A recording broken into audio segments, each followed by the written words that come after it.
విజయ్ తలపతి. విజయ్ గారు రజనీకాంత్ గారికి పెద్ద ఫ్యాన్ అంట. ఒకసారి ఒక ఇంటర్వ్యూలో తనకి మూవీస్ మీద ఇంట్రెస్ట్ రావడానికి రీజన్ రజనీకాంత్ గారే అని చెప్పారు. ఈవెన్ రజనీకాంత్ గారి మూవీస్ లో చైల్డ్ ఆర్టిస్ట్ గా చేసిన విజయ్ కి మూవీస్ మీద ఇంట్రెస్ట్ అప్పటి నుంచే స్టార్ట్ అయిందంట. ఏదేమైనా విజయ్ గారికి ఉన్న క్రేజే వేరు తమిళనాడులో, అలానే రికార్డ్స్ కూడా.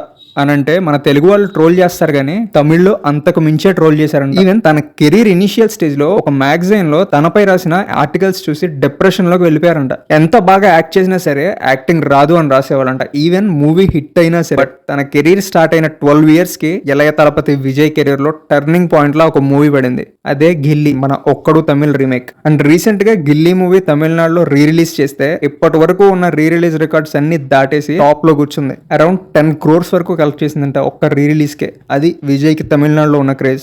అండ్ వీళ్ళు మనం ఒక్కడో మూవీ చూస్తుంటే ఏమైపోయేవాళ్ళు. అండ్ మన తెలుగులో ఈ రికార్డ్ ని బ్రేక్ చేసే స్టామినా నెక్స్ట్ ఏ రీ రిలీజ్ మూవీకి ఉందనుకుంటున్నారో కామెంట్ చేయండి. And please do subscribe to our channel.